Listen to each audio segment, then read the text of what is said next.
رکوع کے دوران سنت یہ ہے کہ اپنے ہاتھوں کو اپنے گھٹنوں پر رکھیں جیسے کہ انہیں پکڑے ہوئے ہوں اور اپنی انگلیاں کھلی رکھیں۔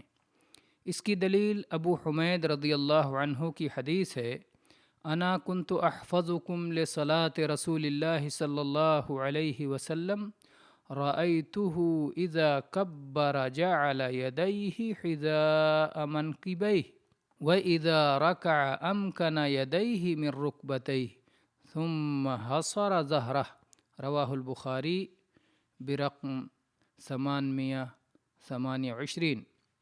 ابو حمید رضی اللہ عنہ صحابہ کی ایک مجلس میں فرماتے ہیں کہ مجھے نبی کریم صلی اللہ علیہ وسلم کی صلاۃ تم سب سے زیادہ یاد ہے۔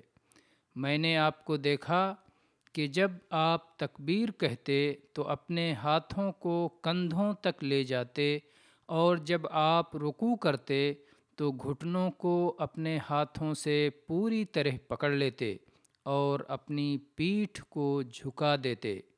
دیکھیے صحیح بخاری حدیث نمبر 828۔